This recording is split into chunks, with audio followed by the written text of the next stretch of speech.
자, 여러분 반갑습니다. 좋은 하루 보내셨는지요? 오늘은 데이비드 브레이너드 생애와 일기 페이지 170페이지입니다. 170페이지 부터 시작할 거고요. 오늘 제목은 은혜와 고통입니다. 이제 오늘까지 해서 브레이너드의 일기 4부가 끝납니다. 4부가 끝나고요. 다음 주부터는 이제 5부, 이게 총 8부 일기인데, 이제 전반이 끝나는 겁니다. 제가 페이지를 잘못 말씀드렸나 본데요. 175페이지입니다. 오늘 할 부분은 175페이지부터 이제 할 것입니다. 이 전반부의 마지막 장면이 됩니다. 자, 같이 나누도록 하겠습니다. 3월 7일 월요일. 아침에 잠에서 깼을 때 하나님 닮아가기를 간절히 원하며 그분께 나아갔다. 여러분은 어떠십니까? 아침에 우리가 잠에서 딱 깰 때 가장 먼저 여러분 떠오르는 생각이 무엇입니까? 하나님을 생각합니까? 세상 일을 생각합니까? 브레이너드는 아침에 잠에서 깼을 때 하나님 닮아가기를 간절히 원하며 그분께 나아갔다 라고 말합니다. 은밀한 기도 속에서 내 영혼이 소생했고 하나님께서 날 위해 향하신 모든 것으로 인해 그분을 찬양했다. 하나님은 자신을 찾는 자, 자신에게 나오는 자를 기뻐하시고 그에게 은혜를 베푸시는 인자가 한이 없으신 분이십니다. 브레이너드는 하나님을 찾고 있었고 늘 하나님 안에 있었기 때문에 이런 신령한 상태를 경험하는 거죠. 저는 묻고 싶어요. 진정 여러분 삶에도 이런 하나님을 찾고 그분으로 말미암은 신령한 은혜들이 있는지. 세상에서는 이런 은혜를 발견할 수 없습니다. 오직 주 안에서만 주어지는 이 신령한 은혜. 우리에게는 반드시 이것이 필요하고 이 밤에도 그렇기 때문에 이 자리에 모인 줄 믿습니다. 뜨거운 찬양 속에서 내 영혼이 높이 올라가는 것을 느꼈다. 바로 이런 거죠. 영혼이 고무되는 것. 영광과 찬양을 하나님께 올려드렸다. 이것이 성도가 살 수 있는 힘이 되죠. 내 안에서 일어나는 모든 내적 고통을 기쁘게 받아들일 것이다. 하나님이 그것을 통해 나를 빚으시고자 하기 때문이다. 모든 시간은 단지 순간에 불과하다. 영원한 세상이 가까이 와 있다. 인내심과 용기를 가지고 하나님의 뜻을 위해 무엇이든 감당할 수 있을 것 같다. 한순간이 나를 평강과 축복의 나라로 데려다 준다는 것을 깨달았기 때문이다. 그렇죠. 하나님의 나라는 시간 가운데 있지 않습니다.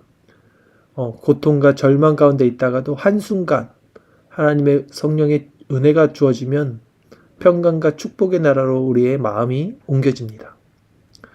주님은 내 영혼이 이 낮은 세상과 모든 헛된 즐거움, 두려운 낙심을 떠나 위로 나가도록 이끄셨다. 그 후에 창세기 5장 24절 말씀, 에녹이 하나님과 동행하던 이로 은혜로운 묵상을 했다. 평안한 안식의 날이었다. 자, 하나님 아침에 깼을 때도 하나님을 생각하고 하루 종일 하나님 묵상하는 이 삶이 진정 평안한 안식의 날이라는 것이죠. 다음 날에도 브레이너드는 믿음 안에서 깊은 감미로움과 열정 속에 거했다. 믿음 안에서 감미로운 열정. 우리에게 필요한 것입니다. 3월 9일 수요일, 나 자신과 모든 염려를 하나님께 맡기려고 애썼다. 몬타우크까지 16마일을 말을 타고 갔다. 도중에 내면의 평온과 기쁨을 누렸다. 계속해서 이런 내면의 평온과 기쁨, 이게 세상에는 절대 없습니다. 그러니까 우리가 하나님을 향해 있지 않으면 결코 이런 내면의 평온과 기쁨은 누릴 수 없죠. 그러나 그곳에서 원주민 인디언을 보자. 그들의 영혼이 밋밋하여 죽은 것처럼 느껴졌다. 위축된 마음으로 기도하려고 몸부림쳤다. 그러나 나 자신이 끔찍할 정도로 메말라 있다는 것을 깨달았다. 내 추악함과 천박함을 아프도록 깨달았다. 그러나 원주민에게 가서 이사야 53장 10절 여호와께서 그에게 상함을 받게 하시기를 원하사를 본문으로 말씀을 전했다. 하나님의 도우심을 느낄 수 있었다. 하나님의 임재가 우리 가운데 있었다. 저녁에는 홀로 기도 속에서 내 본성이 얼마나 깊은 어둠에 물들어 있는지를 보며 탄식했다. 내가 원주민들에게 과연 말씀을 전할 자격이 있는 자인지 회의가 들었다. 그러나 그 후에 다시 사람들과 함께 기도하고 권면했다.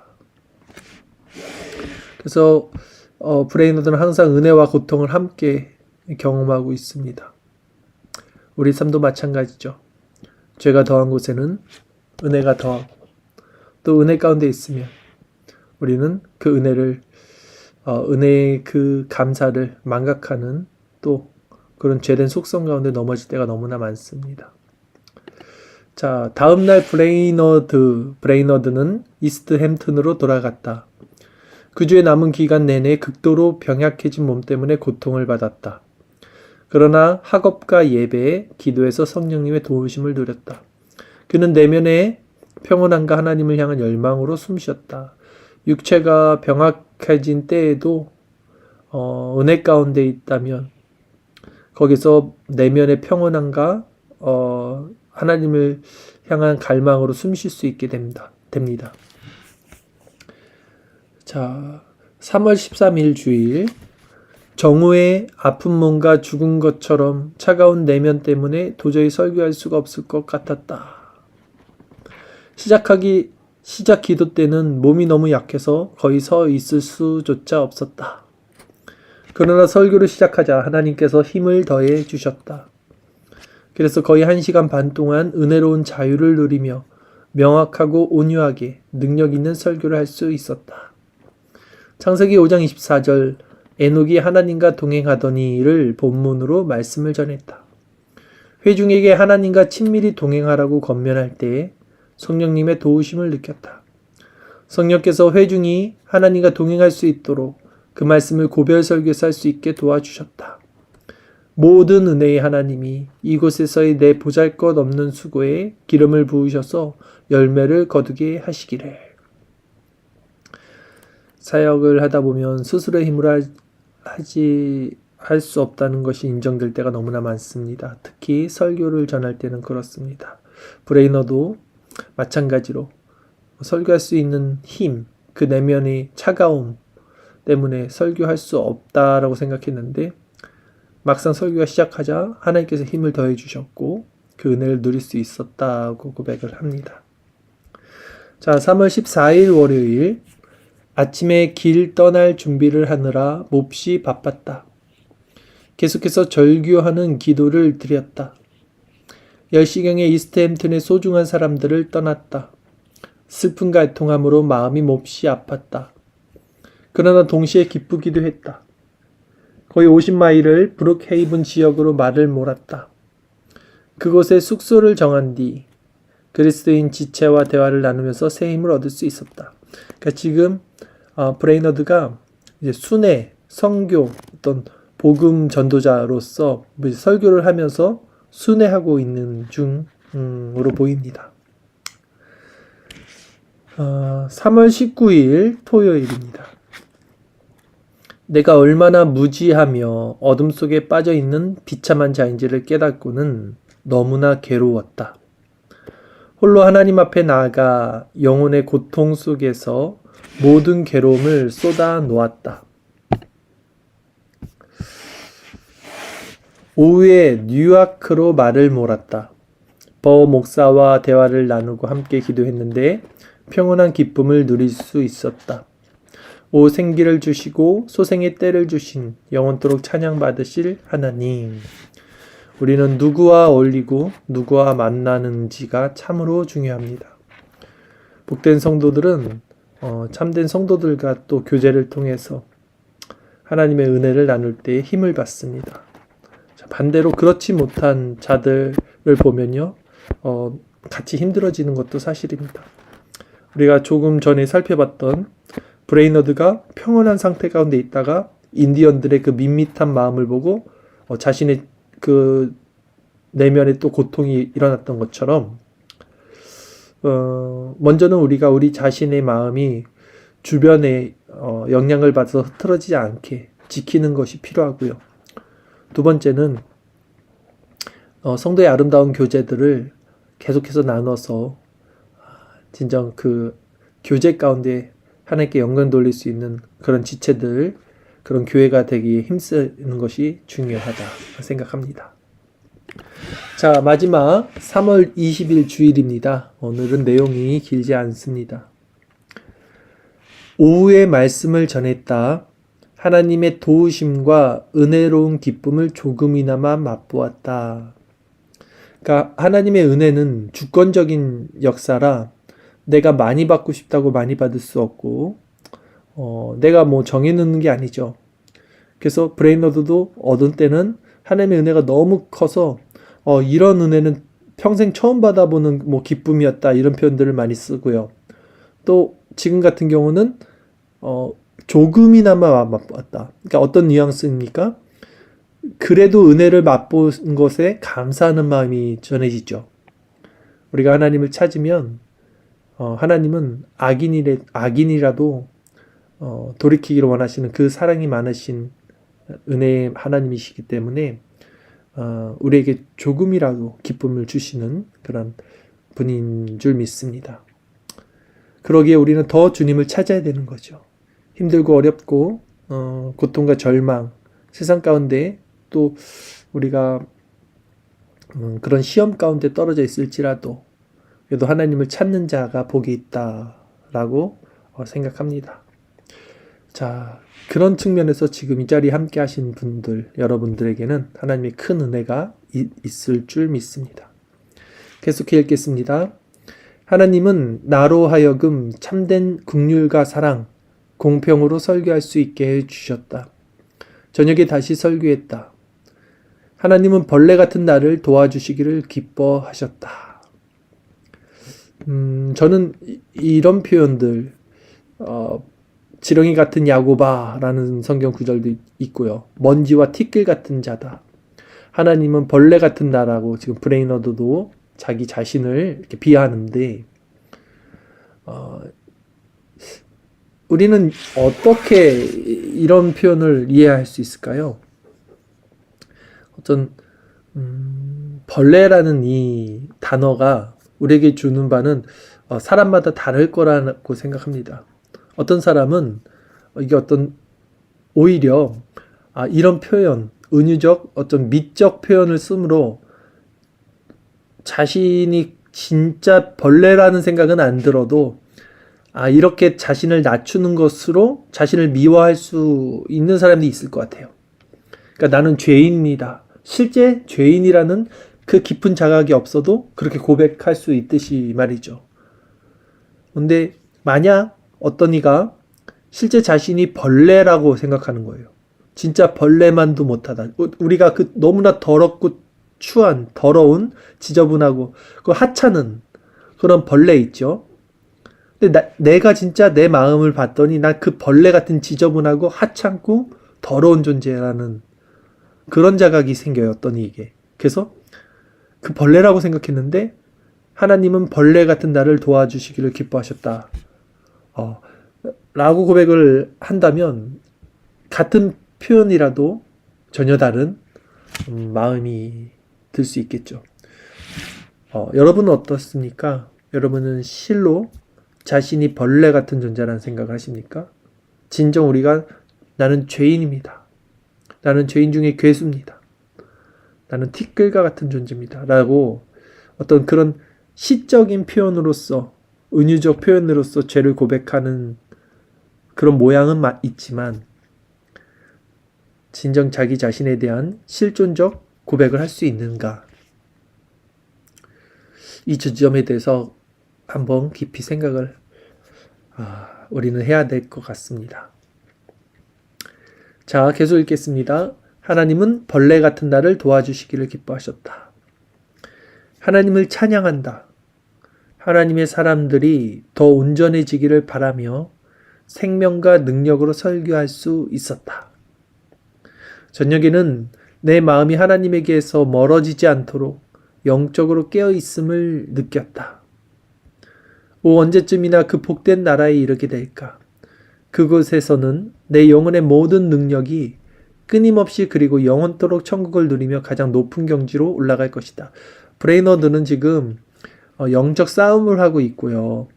그 안에서도 순간순간 하나님의 그 신적인 은혜를 누리면서 그 완전한 하나님 나라를 계속 소망하고 있죠. 이 부분에 보면 내 마음이 하나님에게서 멀어지지 않도록 영적으로 깨어있음을 느꼈다라고 표현하고 있습니다. 자각을 하고 있어요. 깨어있다는 거죠. 그러니까 우리가 깨어있지 못할 때는 내 마음이 지금 하나님께 멀어지고 있다는 걸 느끼지 못합니다. 인지는 할 수 있어도 스스로 그것을 돌이킬 수 있는 힘도 없죠. 근데 지금 브레이너드는 스스로의 의지로 하나님에게 멀어지지 않도록 영적으로 깨어있는 그 상태, 그리고 그것을 스스로 느끼는 상태, 이 정도 돼야 우리가 싸울 수 있어요. 영적으로 싸울 수 있고 자기의 신앙을 지켜나갈 수 있습니다. 자, 이런 상태가 우리 모두 다 실제 되기를 바랍니다. 끝으로 코멘트 읽겠습니다. 월요일에는 우드 브리지로 가서 그곳에서 많은 목사들을 만나 이야기를 나눴다. 다음날 뉴욕으로 향하는 길에 한 장소에 들렸다. 수요일에는 뉴욕에 도착했고 목요일에는 거의 50마일 말로 달려 뉴욕에서 노스캐슬로 갔다. 금요일은 덴베리로, 토요일에는 표밀포드로 갔다. 주일에는 5, 6마일을 말로 타고 코네티컷의 켄트 근처로 갔다. 그곳은 스케티콕이라고 불리는 곳으로 많은 원주민들이 거주하고 있었다. 브레이너드는 그들에게 설교했다. 지금 순회 설교를 하고 있죠. 월요일에는 비 때문에 갈 수가 없어서 켄트에 머물렀다. 화요일에는 켄트에서 솔즈베리로 말을 몰았다. 수요일에는 쇠필도로 갔다. 목요일인 3월 31일에는 스톡브리지 서전트 목사 집에 갔다. 브레이너드는 뉴저지에서 스톡브리지로 가는 이 여행의 대부분 동안 낙담과 우울에 빠져 있었다. 특별히 마지막 날에는 그의 마음이 극도로 침울하고 우울한 상태에 있었다 했어요. 자, 브레이너드의 삶은 참 젊은 나이였지만 병약했고 그런 중에도 이렇게 강행군을 하고 있죠. 그래서 몸이 점점 더 안 좋아집니다. 아마 그래서 더 심적으로도 이런 낙담과 우울에 영향을 미쳤을 거라 생각이 듭니다. 그러나 그것이 끝이 아니었습니다. 항상 브레이너드는 이런 어려움과 고통을 느꼈지만 그와 비례해서 하나님에 대한 은혜와 신앙의 열심을 가진 사람이었죠. 오늘 말씀 제목이 은혜와 고통입니다. 여러분은 지금 은혜 가운데 있습니까? 아니면 고통 가운데 있습니까? 우리 신앙은 항상 은혜 그리고 고통이 함께 하고 있습니다. 그러나 죄가 더한 곳에 고통이 클수록 은혜도 비례합니다. 이 밤에 혹 우리가 고통 가운데 있다면 이제 그리스도를 바라보십시오. 그리고 그리스도께 나가십시오. 여러분을 짓누르고 있는 그 수고하고 무거운 짐, 세상의 모든 추하고 더럽고 악하고 그 죄악된 짐들을 모두 내려놓을 수 있는 그리스도께 나가고 그분 앞에 여러분의 마음을 놓으십시오. 여러분의 영혼을 그리스도의 십자가 뒤에 숨으십시오. 그리스도께서는 우리를 받아주시고 우리에게 한없는 은혜와 사랑과 힘을 공급해 주실 것입니다. 그분은 인자가 한이 없는 하나님이시기 때문입니다. 이 밤에도 함께 기도하며 나갈 때 은혜를 구하시고 고통 가운데서도 우리를 일으키실 하나님을 찬양하며 함께 나가도록 하겠습니다.